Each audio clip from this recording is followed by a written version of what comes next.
La Iglesia eligió los libros de la Biblia que más le convenían. En los últimos años se han descubierto y traducido nuevos evangelios y versiones de la vida de Jesús, y la pregunta es obvia. ¿Por qué se eligieron estos 4 evangelios que aparecen en la Biblia y no otros? ¿La Iglesia aceptó unos y ocultó otros porque no le convenían? ¿Bajo qué criterios se eligieron unos u otros?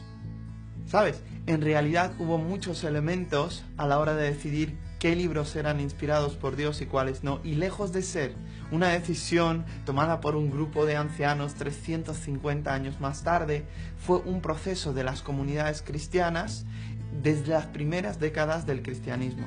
Cuando hablamos de la Biblia, por un lado tenemos el Antiguo Testamento, que compone como 3/4 partes y se cerró en el siglo I después de Cristo. Y por otro lado está el Nuevo Testamento, donde realmente se cuestiona todo ese proceso de la elección de los libros.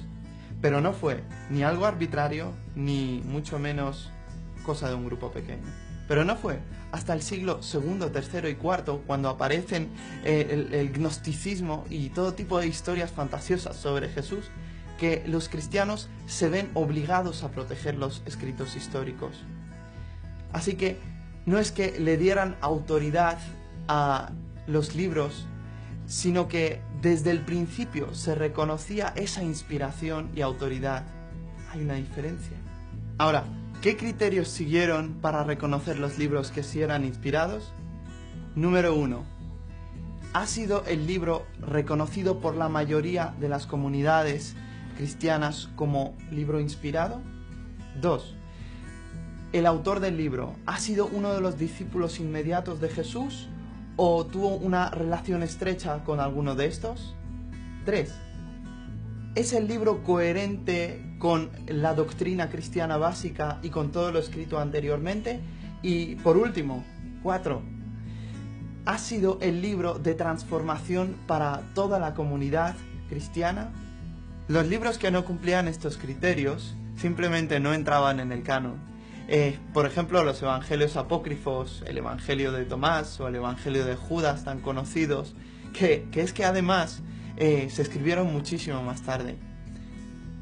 Quizás piensas, 3 siglos es mucho tiempo para la compilación del Nuevo Testamento, pero piensa esto: los cristianos durante la gran parte de ese tiempo han sido perseguidos, torturados, masacrados, y claro, y esto no facilitaba las cosas. Y no es hasta que los cristianos por fin gozan de libertad religiosa que se cierra el Nuevo Testamento. Vemos entonces que no hay razones de peso para dudar del proceso en la compilación de la Biblia. Y todo esto, ¿por qué es realmente importante? Si la Biblia es un libro inspirado por Dios, su mensaje debería tener el poder para cambiar las vidas de sus lectores. Lleva años cambiando la mía. Y millones de personas dicen haberse encontrado con Dios a través de sus páginas. ¿Y tú la has leído alguna vez de esa forma? Quizás deberías abrirte a la posibilidad de que es el libro de los libros, no solo por su aportación lingüística, cultural o histórica, sino porque Dios permea a través de sus páginas y quiere recuperar la relación contigo para darte vida verdadera y cambiarte por completo. ¿Por qué no averiguarlo?